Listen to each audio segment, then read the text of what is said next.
स्वागत है आपका हैरी सर एकेडमी में। आज मैं आपको एक बहुत बेहतरीन टॉपिक पढ़ाने जा रहा हूं जिसे हम कहते हैं पास्ट ऑफ पास्ट, मतलब पास्ट परफेक्ट टेंस। थोड़ा सा हार्ड जरूर होगा। अगर आपने ये वीडियो शुरू से लेके एंड तक देख ली तो आपको कोई भी दूसरी वीडियो देखने की जरूरत नहीं पड़ेगी, ये वादा है मेरा। बट आपको शुरू से लेके लास्ट तक देखनी होगी। और अगर आपको हमारे एफर्ट्स पसंद आ रहे हैं, अगर आपको हमारी वीडियोस पसंद आ रही है, तो आप इस चैनल को तुरंत सब्सक्राइब करें, जिससे हमारा भी मनोबल बढ़ता है और आप तक हम कंटेंट रिच वीडियो लाते रहते हैं। तो मैं शुरू करता हूं। आज मैं आपको जो टॉपिक पढ़ाने जा रहा हूं वो पढ़ाने जा रहा हूं पास्ट परफेक्ट।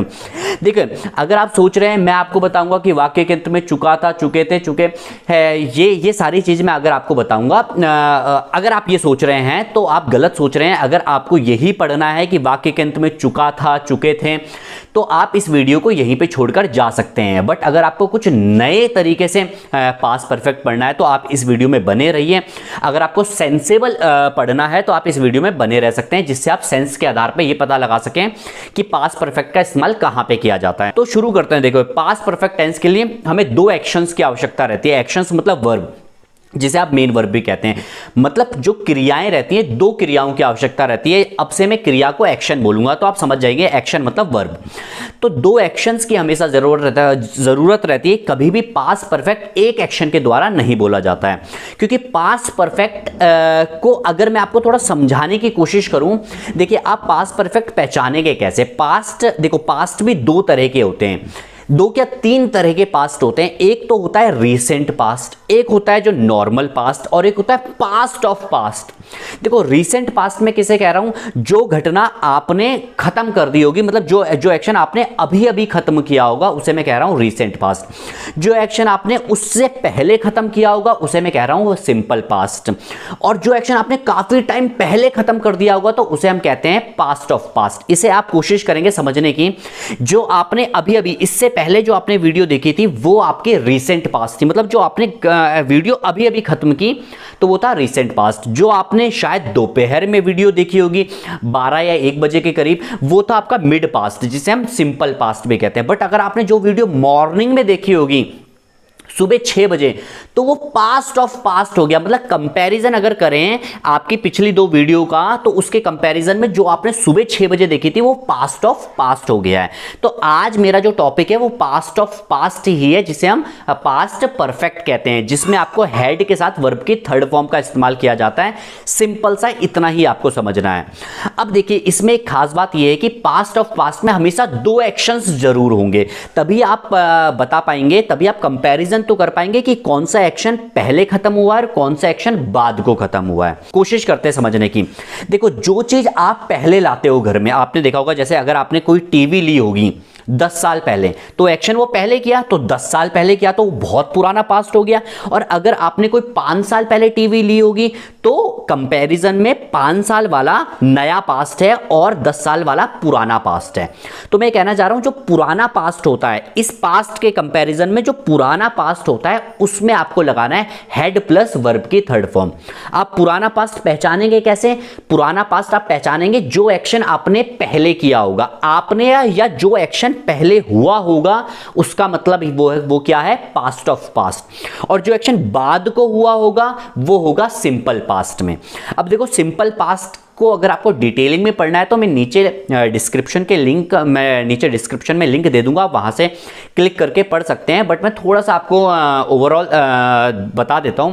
देखो, जो सिंपल पास्ट होता है उसमें हमेशा सेकंड फॉर्म का इस्तेमाल किया जाता है, और जो पास्ट ऑफ पास्ट होता है, मतलब जो घटना पहले घटित होती है कंपैरिजन में, कंपैरिजन दूसरी घटना के, तो जो घटना पहले घटित होती है तो उसमें आता है हेड प्लस वर्ब की थर्ड फॉर्म। आप ये गौर से समझिएगा कि जब भी आप पास्ट परफेक्ट टेंस पढ़ेंगे, जिसे मैं पास्ट ऑफ पास्ट कह रहा हूं, तो आपको हमेशा दो सेंटेंसेस मिलेंगे ही मिलेंगे। आप सिंगल सेंटेंस में कभी भी पास्ट परफेक्ट नहीं बोल सकते, मतलब हेड प्लस वर्ब की थर्ड फॉर्म सिर्फ सिंगल सेंटेंस में नहीं आ सकती। अगर आपको पास्ट परफेक्ट यूज करना है तो आपको सिंपल पास्ट भी यूज करना ही होगा उसी सेंटेंस में।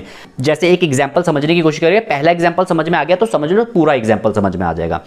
तो देखिए, पहला एग्जांपल है, मेरे रेलवे स्टेशन पहुंचने से पहले ट्रेन जा चुकी थी। है तो ये पूरा सेंटेंस, बट अगर आप इसको थोड़ा सा डीप एनालाइज करोगे तो इसमें दो सेंटेंस मिले हैं और तब जाके एक सेंटेंस बना है। तो पहला सेंटेंस क्या है, मेरे स्टेशन पहुंचने से पहले, और दूसरा क्या है, ट्रेन जा चुकी थी। अब इन दोनों सेंटेंसेस में आपको यह पता करना है कि कौन सा एक्शन पहले घटित हुआ है। एक्शन मतलब क्रिया, कौन सी क्रिया पहले हुई है। अब देखो, पहले ट्रेन गई उसके बाद मैं पहुंचा, तभी तो मैं कह रहा हूं कि मेरे ट्रेन मतलब मेरे स्टेशन पहुंचने से पहले ट्रेन जा चुकी थी। मतलब ट्रेन गई उसके बाद मैं पहुंचा, मतलब ट्रेन पहले गई। तो देखिए, मैं पहुंचा बाद को और ट्रेन पहले गई, तो मेरे स्टेशन पहुंचने से पहले ट्रेन जा चुकी थी। देखिएगा, तो पहला एक्शन ट्रेन जाने का हुआ, तो मैं क्या बोलूंगा, द ट्रेन हैड लेफ्ट। मतलब लीव की सेकंड फॉर्म और थर्ड फॉर्म होती है लेफ्ट, तो मुझे हैड क्या थर्ड फॉर्म लगानी है। तो कैसे बोले, the train had left before I reached railway station. अब बिफोर आई के बाद क्या आएगा, मैंने क्या बोलता, आई के बाद आपको डायरेक्ट लगाना है सेकंड फॉर्म, तो before I reached railway station. देखिए, दूसरा भी कोशिश करेंगे समझने की। देखो, मेरे स्कूल पहुंचने से पहले घंटी बज चुकी थी, या घंटी बज गई थी भाई, मैं स्कूल बाद को पहुंचा, घंटी पहले बजी भाई। तो घंटी पहले बजी या मैं स्कूल पहले पहुंचा, मुझे लगता है मैंने बोला कि स्कूल पहुंचने से पहले घंटी बज चुकी थी, तो मतलब घंटी पहले बजी।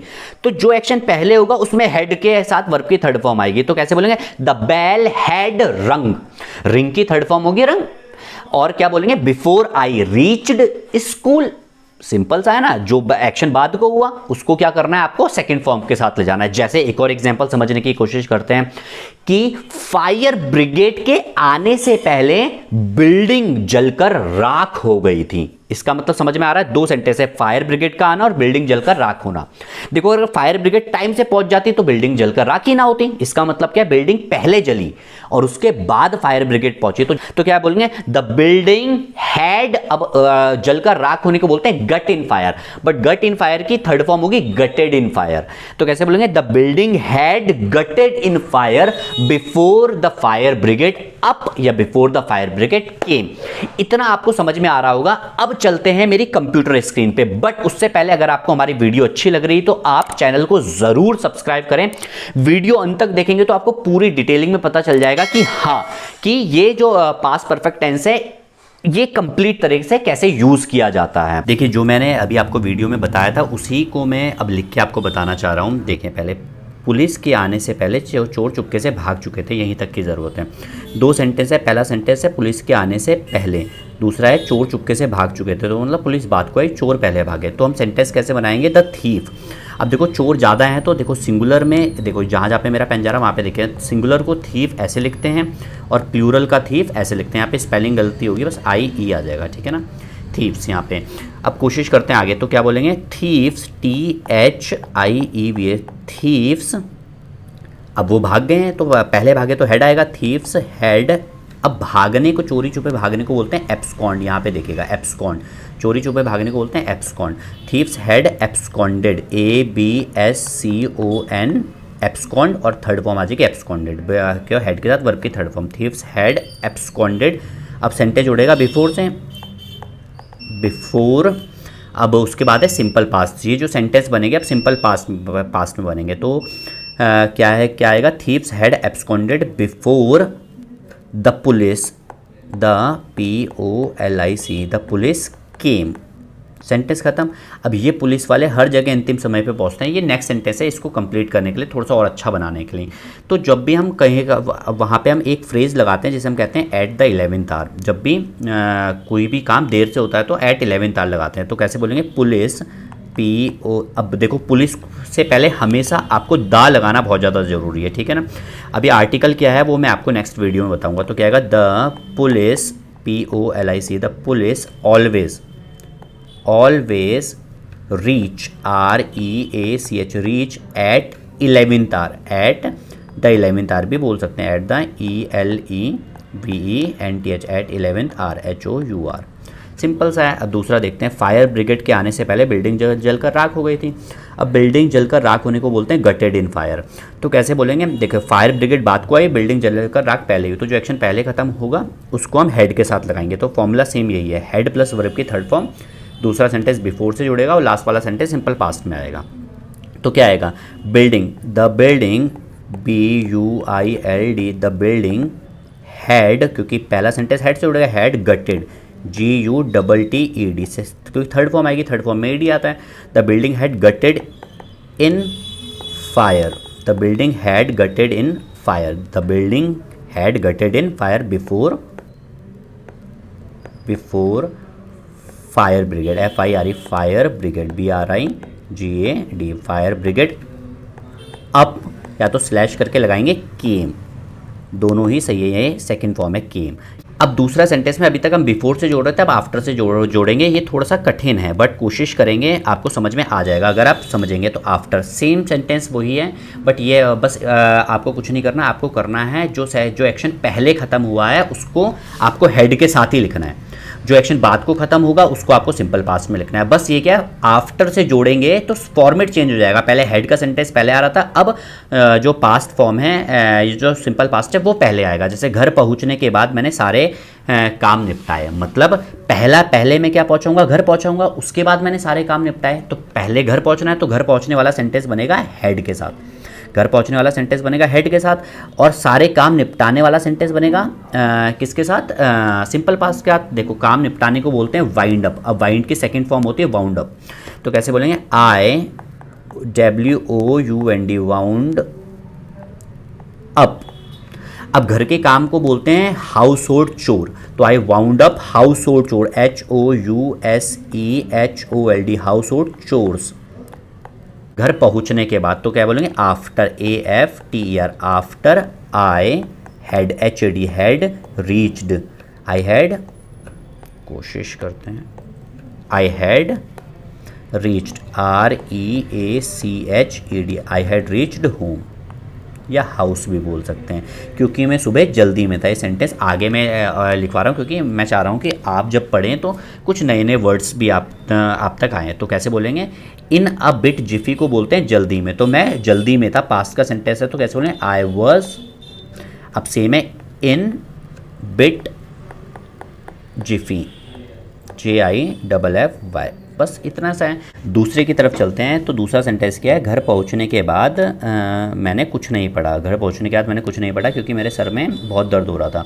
देखिए पहला है घर पहुंचने के बाद मैंने कुछ नहीं पढ़ा, तो पहला एक्शन क्या हुआ, मैं मतलब जो पहला एक्शन ख़त्म हुआ होगा वो हुआ होगा घर पहुँचना, उसके बाद ही तो मैं नहीं पढ़ूंगा या पढ़ूंगा।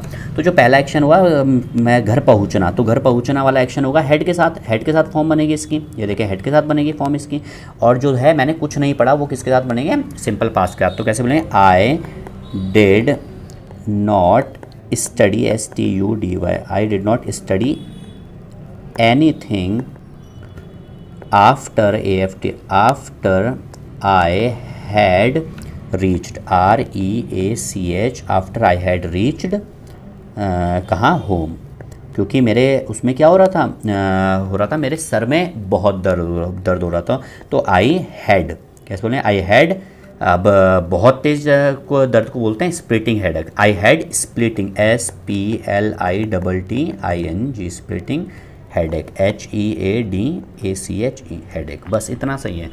अब देखो नेक्स्ट वाला देखना है, घर पहुंचने के बाद मैंने कुछ नहीं खाया क्योंकि मुझे बेचैनी सी हो रही थी। सेम है, घर पहुंचने के बाद मतलब मैं पहले घर पहुंचा उसके बाद कुछ नहीं खाया होगा, तो कैसे बोले, आई डिड नॉट ईट